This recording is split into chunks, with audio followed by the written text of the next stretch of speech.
আমরা আমাদের পূর্ববর্তী দুটি ক্লাসে ফটোইলেকট্রিক এফেক্টের থিওরি নিয়ে আলোচনা করেছি। এই ক্লাসে আমরা ফটোইলেকট্রিক এফেক্ট এই চ্যাপ্টার রিলেটেড যে নিউমেরিক্যালসগুলো আছে, বিশেষত কনসেপচুয়াল যে নিউমেরিক্যালসগুলো আছে, আমরা সেইগুলো নিয়ে এখানে আলোচনা করব। তো তার মধ্যে প্রথমেই একটি নিউমেরিক্যালস আমরা নিয়ে নিয়েছি, যেটাতে বলা হচ্ছে যে একটি একবর্ণী আলোক, একবর্ণী মানে হচ্ছে মোনোক্রোমাটিক লাইট। আচ্ছা, একটি একবর্ণী আলো যার তরঙ্গদৈর্ঘ্য ল্যামডা এবং তীব্রতা আই, এই ক্ষেত্রফল বিশিষ্ট একটি ধাতব পাতে আপতিত হলো। প্রতি সেকেন্ডে পাতটিতে আঘাতকারী ফোটন কণার সংখ্যা কত? এটাকে যদি আমরা ইংলিশে বলি, এটা এরকম দাঁড়ায় যে এক মোনোক্রোমাটিক light of wavelength lambda and intensity I is incident on a metallic surface of surface area A. What you have to find out? You have to find out the number of photon which is incident on that metal surface in 1 second. আমি বাংলা এবং ইংলিশে দুটোতেই নিউমেরিক্যালসগুলো solve করার চেষ্টা করব, যাতে Bengali medium এবং English medium student দুজনেই এটা বুঝতে পারে। এবং যারা বেঙ্গলি মিডিয়ামে স্টুডেন্ট রয়েছে, তারা আফটার 12 যখন যে কোনো জায়গাতে অ্যাডমিশান নেবে, সেখানে সমস্ত এডুকেশান সিস্টেমটা ইংলিশে, তো তাদেরও উচিত ইংলিশ টার্মগুলোকে জেনে রাখা। তাহলে আমরা প্রথমেই একটি কনসেপ্টকে আলোচনা করে নিই, সেটা হচ্ছে ইন্টেন্সিটি অফ লাইট, যার মানে হচ্ছে যে আলোর তীব্রতা। এখন ইন্টেন্সিটি অফ লাইটকে আমরা কিভাবে ডিফাইন করি? ডিফাইন করি যে amount of energy incident on unit surface area in unit time.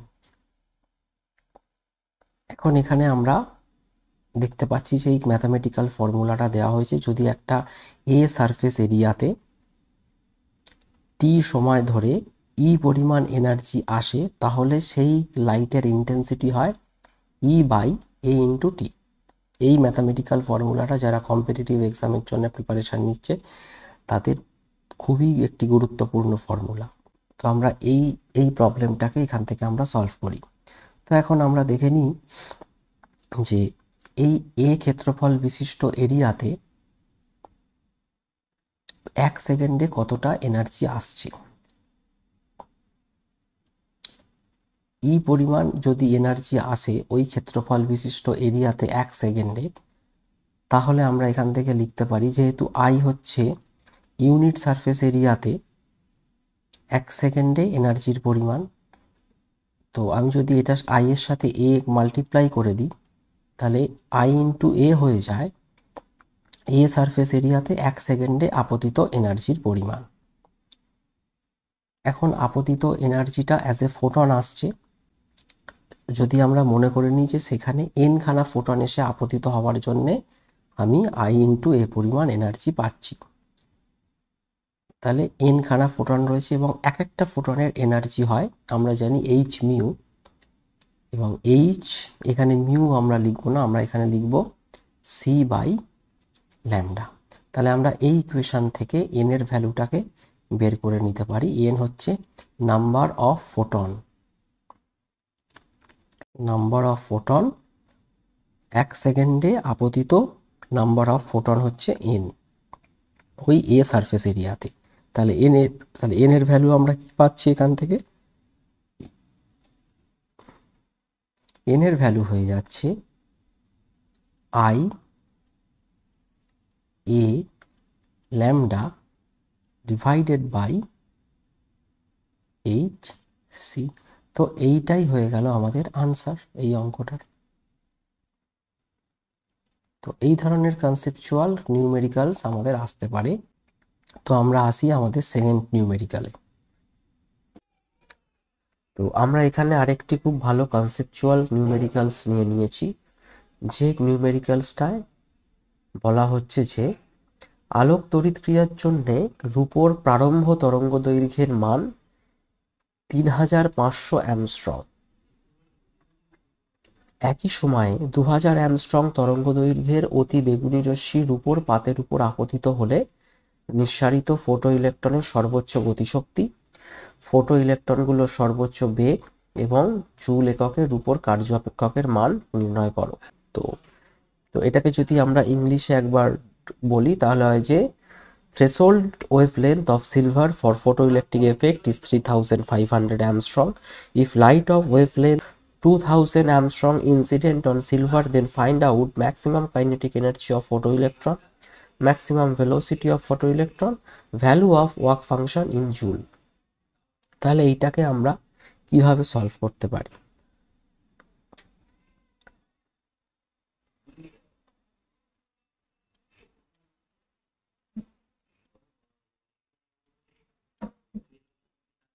তাহলে এটাকে আমরা কিভাবে সলভ করতে পারি? এখন এখানে যে প্রারম্ভ তরঙ্গ দৈর্ঘ্যের মান বলে দিয়েছে, এখানে যেমন আমরা থ্রেশোল্ড ফ্রিকোয়েন্সি পড়েছিলাম, সেই থ্রেশোল্ড ফ্রিকোয়েন্সির সাথে অ্যাসোসিয়েটেড যে ল্যামডা বা ওয়েভলেন্থ, সেটাকেই আমরা বলছি এটার প্রারম্ভ তরঙ্গ দৈর্ঘ্য বা এ থ্রেশোল্ড ওয়েভলেন্থ।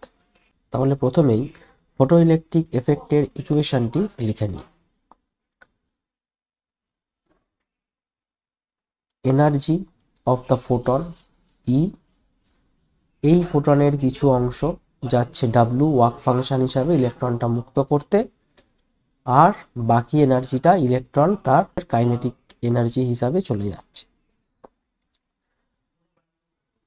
এখন এই যে এনার্জিটা, এটাই হচ্ছে ফোটনের ইনসিডেন্ট ফোটনের এনার্জি, যেটা ইলেকট্রনটা অ্যাবজর্ব করছে।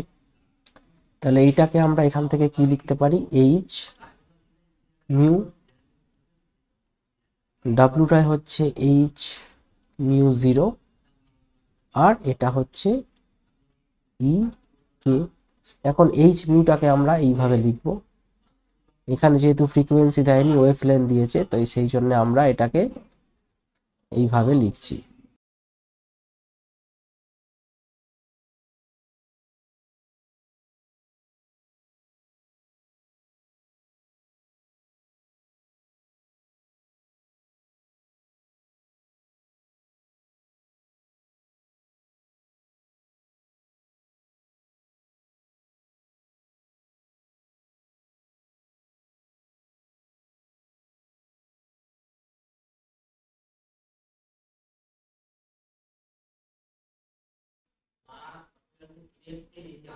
One by lambda zero. এখন এই ল্যামডা এবং ল্যামডা জিরোর ভ্যালু এখানে বলে দেওয়া হয়েছে। ল্যামডা জিরোর ভ্যালু এইটা বলে দেওয়া হয়েছে, আর ল্যামডার ভ্যালু এইটা বলে দেওয়া হয়েছে। এখন অ্যামস্ট্রং এ বলে দেওয়া হয়েছে। অ্যামস্ট্রং এ যদি বলে দেওয়া থাকে, তাহলে এটাকে আমরা কিভাবে এসআই ইউনিটে কনভার্ট করতে পারি? সো 3500 অ্যামস্ট্রং, এটাকে আমরা লিখতে পারি 3500 into 10⁻⁻10 metre.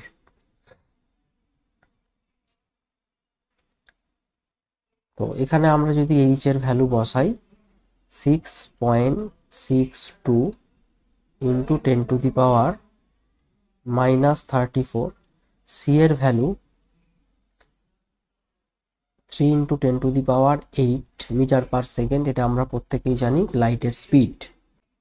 Then first bracket 1 by lambda, ল্যামডার ভ্যালু এখানে 2000 অ্যামস্ট্রং, তাহলে 1 বাই ল্যামডা হয়ে যাচ্ছে 10⁻10 ডিভাইডেড বাই 2000। ওর সাথে 2000-এর সাথে যে 10⁻⁻10টা ছিল সেটা উপরে উঠে গেল +10 হিসাবে। আর ল্যামডা জিরোর ভ্যালু হচ্ছে 3500, একইভাবে 10⁻10 ডিভাইডেড বাই 3500। তো এই জিনিসটাকে আমরা যদি ক্যালকুলেটরে ফেরে যদি ক্যালকুলেট করি, তাহলে আমরা এখান থেকে দেখতে পাবো যে এই জিনিসটা দাঁড়ায় 0.425 ইন্টু 10⁻18 অফ জুল। এটাই হচ্ছে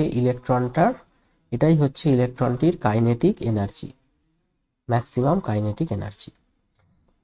এখন আমাদেরকে এই জুলটাকে, আমাদের এখানে এটাকে জুলে রাখলে চলবে না, এটাকে ইলেকট্রন ভোল্ট এককে বের করতে হবে। ইলেকট্রন ভোল্ট এককে বের করার জন্য, এটা জুল, এটাকে আমরা কি করব, ইলেকট্রন ভোল্ট এককে বের করার জন্য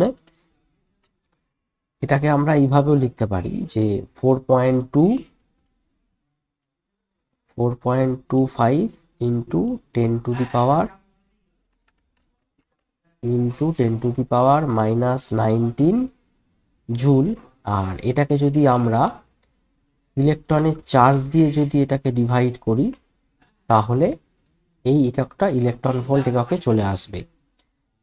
1.6 ইন্টু 10⁻⁻⁻19 অফ জুল, তাহলে এটা দেন ইলেকট্রন ভোল্ট এককে চলে আসবে, এবং সেটা করলে দাঁড়ায় 2.65 ইলেকট্রন ভোল্ট। তো এটা গেল আমাদের একদম ফার্স্ট পার্টের আনসারটা। এটা হচ্ছে 1 number part.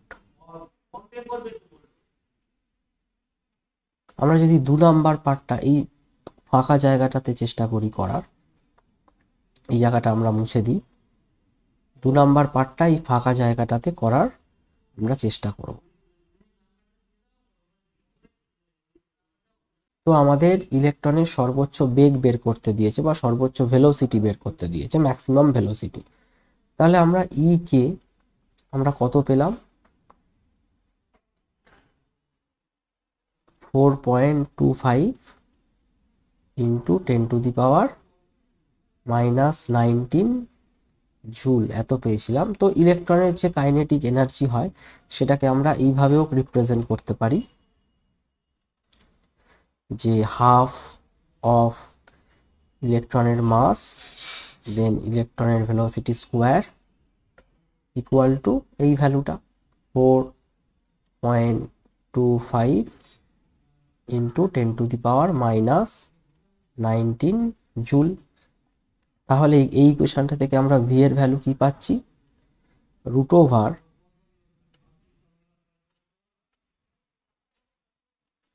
4.25 into 10⁻⁻19 divided by M.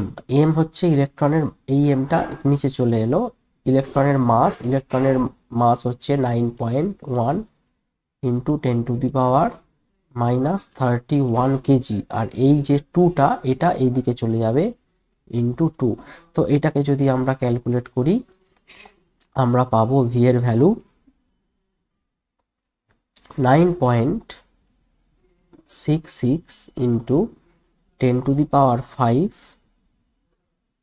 Metre per second. এটা আমরা এখান থেকে পাবো। তাহলে এইটা আমাদের আর একটা আনসার গেল। থার্ড যেটা দিয়েছে সেটাকে আমরা এই ছোট জায়গাটাতে করার চেষ্টা করি। থার্ড যে প্রবলেমটা দিয়েছে, এর যে ওয়ার্ক ফাংশন বা কার্য অপেক্ষক, সেটাকে আমরা তো ইউনিট অফ জুলে এটি বের করব। তাহলে কি দাঁড়াচ্ছে, তাহলে ওয়ার্ক ফাংশন মানে আমরা কি জানি, W equal to h mu zero. তো এইচ মিউ জিরোটাকে আমরা এখানে মিউ জিরো লিখবো না, কারণ আমাদের ওয়েভ লেন্থ হিসাবে দেওয়া হয়েছে h c by lambda zero. তাহলে ডাব্লিউ এর ভ্যালু কি দাঁড়ালো এখান থেকে, এইচ এর ভ্যালু আমরা জানি 6.62 ইন্টু 10⁻⁻34, সি এর ভ্যালু আমরা জানি 3 ইন্টু 10⁸ ডিভাইডেড বাই ল্যামডা জিরোর ভ্যালু কত, 3500, এটা অ্যামস্ট্রং ইন্টু 10⁻⁻10। এইটাকে যদি আমরা ক্যালকুলেট করি, আমরা এটা দেখবো, কারণ এখানে আমরা প্রত্যেকটা ভ্যালুই যেহেতু এসআই ইউনিটেতে নিয়েছি, তাহলে ডাব্লিউ এর ভ্যালু আমাদের জুলেতেই বেরোবে। তো এইটাকে যদি আমরা ক্যালকুলেট করি, আমরা পাবো 5.67 ইন্টু 10⁻⁻19 জুল। এইটা আমাদের আর একটা আনসার গেল। তো আমরা বুঝতে পারছি যে এই প্রবলেমগুলোকে আমরা কিভাবে সলভ করব। এই ধরনেরই কোশ্চেন আমাদের এক্সামে আসবে। তো আমরা চলে আসি আমাদের থার্ড নিউমেরিক্যালসে। আমাদের থার্ড যে নিউমেরিক্যালটি রয়েছে সেটিতে বলা হচ্ছে আলোক তড়িৎ ক্রিয়ার একটি পরীক্ষায় কম্পাঙ্ক মিউ এর সঙ্গে নিঃসৃত ফোটো ইলেকট্রনের সর্বোচ্চ গতিশক্তি ই এর পরিবর্তন চিত্রে দেখানো হয়েছে। চিত্র থেকে নির্ণয় করো প্রারম্ভ কম্পাঙ্ক, কার্য অপেক্ষক আর প্ল্যাঙ্কের ধ্রুবক। এই গ্রাফটিতে ফোটনের আপতিত ইনসিডেন্ট ফোটনের ফ্রিকোয়েন্সির সাথে ফোটো ইলেকট্রনের কাইনেটিক এনার্জি, মুক্ত হবার পর কাইনেটিক এনার্জি দেখানো হয়েছে। আমাদেরকে তিনটে জিনিস এই গ্রাফ থেকে বের করতে হবে। ফার্স্ট হচ্ছে থ্রেশহোল্ড ফ্রিকোয়েন্সি, সেকেন্ড হচ্ছে ওয়াক ফাংশন, আর থার্ড হচ্ছে প্ল্যাঙ্ক কনস্ট্যান্ট। আমরা এই গ্রাফটার সাথে খুবই ফ্যামিলিয়ার। আমরা এই গ্রাফটা দেখেছিলাম যখন আমরা ফটো ইলেকট্রিক এফেক্টের থিওরি নিয়ে আলোচনা করছিলাম। এবার এখানে শুধুমাত্র কাইনেটিক এনার্জির, এখানে শুধুমাত্র ইলেকট্রনের কাইনেটিক এনার্জি দিয়ে দিয়েছে ডাইরেক্ট। যেখানে আমরা স্টপিং পোটেনশিয়ালের সাথে ফ্রিকোয়েন্সি ড্র করেছিলাম, এখানে ডাইরেক্টলি কাইনেটিক এনার্জির সাথে ফ্রিকোয়েন্সিকে দেওয়া হয়েছে। এবং আমরা জানি যে স্টপিং পোটেনশিয়ালের সাথে কাইনেটিক এনার্জিও অলসো প্রপোর্শনাল, সমানুপাতিক। তাহলে গ্রাফটা সেম ফর্মেই হবে, শুধু জাস্ট একটা কনস্ট্যান্ট মাল্টিপ্লাই করা হয়েছে ভিএস এর সাথে, শুধু এইটুখানি ডিফারেন্স। এবার এখান থেকে আমরা দেখে নিই যে তাহলে আমরা এই যে ফ্রিকোয়েন্সিটা রয়েছে 2.5, এখান থেকে আমরা কি দেখতে পাচ্ছি যে ইলেকট্রনের গতিশক্তি বা ইলেকট্রনের কাইনেটিক এনার্জি এই মুহূর্তে 0 হয়ে যাচ্ছে। আফটার ফ্রি, মুক্ত হওয়ার পর আমরা জানি ইলেকট্রনের kinetic energy just after it becomes free from the metal, it's kinetic energy become 0। তাহলে এই যে পয়েন্টটা, এই পয়েন্টটাই, এই যে ফ্রিকোয়েন্সির যে পয়েন্টটা, এই পয়েন্টটাই আমাদের থ্রেশহোল্ড ফ্রিকোয়েন্সিকে ডিনোট করে। তাহলে আমরা লিখতে পারি আমাদের থ্রেশহোল্ড ফ্রিকোয়েন্সি ভি বা mu 0 equal to 2.5 into 10⁻14 hertz. এবার আমাদের বের করতে হবে যে ওয়াক ফাংশন কত। তো ওয়াক ফাংশন আমরা দেখতে পাচ্ছি যে এই যে এনার্জিটা রয়েছে -1.5, এটাই আমাদের ওয়াক ফাংশন। কারণ এইটুখানি এনার্জি আমাদেরকে দিতে হয় যাতে করে ইলেকট্রনটা ফ্রি হয়। তাহলে walk function W equal two কি দাঁড়াচ্ছে, 1.5 ইন্টু 10⁻⁻19 জুল। তাহলে আমরা এখান থেকে ওয়াক ফাংশন পেলাম, মিউ 0 পেলাম। তাহলে এই দুটো ভ্যালু থেকেই আমরা প্ল্যাঙ্কের ধ্রুবক বা প্ল্যাঙ্ক কনস্ট্যান্ট বের করতে পারি। তাহলে আমরা এই দুটো ভ্যালু থেকে প্ল্যাঙ্ক কনস্ট্যান্টকে বের করে দেখি যে কত ভ্যালু আসছে। আমরা জানি কি যে W equal to h mu 0 এবং h equal to W by mu 0। W এর ভ্যালু কত পেয়েছি, 1.5 ইন্টু 10⁻⁻19, আর মিউ 0 ভ্যালু পেয়েছি 2.5 ইন্টু 10⁻14। তো এটা যদি আমরা করি, এটাতে করলে দাঁড়ায়, এটা যদি আমরা করি এখান থেকে আমরা পাবো এটা 0.6 ইন্টু 10⁻33, তাই 6 ইন্টু 10⁻34, যেটা কিনা অ্যাপ্রক্সিমেটলি আমাদের প্ল্যাঙ্ক কনস্ট্যান্ট ভ্যালুর সাথে মিলে যাচ্ছে। আমরা জেনারেলি ওয়াক ফাংশনকে জুল এককে বের করি না, এটাকে আমরা ইলেকট্রন ভোল্ট এককেই বের করি। এটাকে ইলেকট্রন ভোল্ট এককে বের করার জন্যে এই ভ্যালুটার সাথে আমাদের 1.6 ইন্টু 10⁻⁻19 ডিভাইড করতে হবে, এবং যদি সেটাকে আমরা ডিভাইড করি তাহলে আমরা এখান থেকে পাবো 0.93 ইলেকট্রন ভোল্ট। এখানে হয়তো অনেকের কনফিউশন থাকতে পারে যে এই ভ্যালুটাকেই কেন ওয়ার্ক ফাংশন হিসাবে নেওয়া হলো, কারণ এইটুখানি এনার্জি দিলে ইলেকট্রনটার গতিশক্তি 0 হয়। ইলেকট্রনটার গতিশক্তি after it becomes free, it's kinetic energy become 0। তাহলে এই পরিমাণ এনার্জি ওকে দিতে হবে, তবে গিয়ে ও সারফেসে পৌঁছবে এবং তার গতিশক্তিটা জাস্ট 0 হবে। তো এই এনার্জিটাকেই আমরা বলছি ওটার ওয়ার্ক ফাংশন বা এটার ওয়ার্ক ফাংশন, মানে এইটুখানি ন্যূনতম বা মিনিমাম এনার্জি আমাদের দিতে হচ্ছে ইলেকট্রনটাকে ফ্রি করার জন্য। তো আমরা দেখে নিই আমাদের নেক্সট নিউমেরিক্যাল কি আছে। তো এখানে আমরা আরেকটি নিউমেরিক্যাল দেখে নিই, যেখানে বলা হচ্ছে যে একটি ধাতুর সূচনা কম্পাঙ্ক হচ্ছে μ0। যখন 2μ0 কম্পাঙ্কের আলো ধাতু পৃষ্ঠে আপতিত হয় তখন নির্গত ইলেকট্রনের সর্বোচ্চ গতিবেগ হয় v1। আবার যখন আপতিত আলোর কম্পাঙ্ক বৃদ্ধি পেয়ে 5μ0 হয় তখন নির্গত ইলেকট্রনের সর্বোচ্চ গতিবেগ দাঁড়ায় v2। v1 এবং v2 এর অনুপাত নির্ণয় কর। এখানে আমাদের থ্রেশহোল্ড ফ্রিকোয়েন্সিকে বলে দেওয়া হয়েছে, এবং যখন 2μ0 ফ্রিকোয়েন্সির একটা আলো এখানে আপতিত হচ্ছে তখন যে ইলেকট্রন এমিশন হচ্ছে সেই এমিটেড ইলেকট্রনের ভেলোসিটি হচ্ছে v1। আবার যখন 5μ0 ফ্রিকোয়েন্সির লাইট ইনসিডেন্ট হচ্ছে তখন যে ইলেকট্রন এমিটেড হচ্ছে তার ভেলোসিটি দাঁড়াচ্ছে v2। Then we have to find out the ratio between v1 and v2।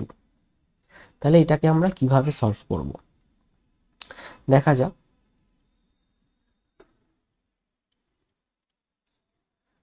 তাহলে প্রথমে যদি আমরা 1 নাম্বার যে স্টেটমেন্টটা রয়েছে সেটাকে যদি আমরা নিই তাহলে আমরা কি দেখতে পাচ্ছি যে আমরা প্রথমে একদম ফটোইলেকট্রিক এফেক্টের ইকুয়েশনটা লিখি, E equal to W plus EK। E হচ্ছে h মিউ, এটা হচ্ছে আপতিত ফোটনের এনার্জি। এখানে আপতিত ফোটনের এনার্জি h, আর 2μ0 ফ্রিকোয়েন্সি হচ্ছে 2μ0। W এর ভ্যালু হয়ে যাবে, যেহেতু সূচনা কম্পাঙ্ক μ0 তাহলে W এর ভ্যালু হয়ে যাচ্ছে h μ0 প্লাস EK। EK মানে হচ্ছে হাফ m v1 স্কোয়ার। এটা আমাদেরকে বলে দেওয়া হয়েছে যখন আপতিত কম্পাঙ্ক 2μ0 তখন ইলেকট্রনের গতিশক্তি হয় v1। তাহলে এখান থেকে আমরা কি পাচ্ছি, এখান থেকে আমরা পেয়ে যাচ্ছি h μ0 সমান হচ্ছে হাফ m v1 স্কোয়ার। এবার আমাদের যে সেকেন্ড স্টেটমেন্টটা দেওয়া হয়েছে যে যখন আপতিত আলোর কম্পাঙ্ক বৃদ্ধি পেয়ে 5μ0 হয় তখন নির্গত ইলেকট্রনের গতিবেগ দাঁড়ায় v2। তাহলে এখান থেকে আমরা এটা কি লিখতে পারি, h ফ্রিকোয়েন্সি এখন হয়ে গেল 5μ0, ওয়ার্ক ফাংশন তো সেমই থাকবে h μ0, আর এই সময় গতিবেগ দাঁড়ালো কত, হাফ m v2 স্কোয়ার। তাহলে আমরা এখান থেকে কি পেলাম যে 4h μ0 equal to half m v2 square. এখন এইটা যদি বলি 1 নাম্বার আর এইটা যদি বলি আমরা 2 নাম্বার, তাহলে যদি 1 নাম্বারকে 2 নাম্বার ইকুয়েশন দিয়ে যদি আমরা ভাগ করি তাহলে আমরা কি পাবো? 1 ডিভাইডেড বাই 2। তাহলে আমরা এখান থেকে কি পাচ্ছি? h mu 0 divided by 4 h mu 0 equal to half of m v1 square divided by half of m v2 square. তাহলে দেখো এই h মিউ 0 হাফ m সব কিছু কেটে যায়। তাহলে আমরা এখান থেকে কি পাচ্ছি যে 1/4 equal to μ1 square by μ2 square, এবং আমরা এখান থেকে কি পেলাম? v1 বাই v2, μ1 নয় v1 by v2 equal to 1/2। অতএব আমরা এখান থেকে কি লিখতে পারি? v1 ইজ টু v2 দাঁড়াচ্ছে 1:2। তো এটাই আমাদের আনসার। তো এই কটি নিউমেরিক্যাল আমরা সলভ করলাম। আশা করি একটু হলেও ধারণা পাওয়া গেছে যে এই নিউমেরিক্যালসগুলো আমরা কিভাবে সলভ করব। আরও ভালো করে যদি সলভ করতে হয় নিউমেরিক্যাল, তাহলে বইয়ের যত নিউমেরিক্যালস আছে, বিশেষ করে ছায়া প্রকাশনী নিউমেরিক্যালসগুলো সলভ করে যাও। এবং বিভিন্ন কম্পিটিটিভ এক্সামের জন্য বই রয়েছে, সেই বইগুলো পিডিএফ ফর্মে ডাউনলোড করে সেগুলো থেকেও নিউমেরিক্যাল সলভ করতে পারো। ফটো ইলেকট্রিক এফেক্টের ক্লাস এখানেই আমরা এন্ড করছি। যদি কোনো রকম কোয়ারিজ থেকে থাকে সেইগুলো একটি টেলিগ্রাম চ্যানেলের লিঙ্ক থাকবে ডেসক্রিপশনে, সেখানে তোমরা জানাতে পারো। তো আবার দেখা হচ্ছে নেক্সট কোনো ক্লাসে। Thank you.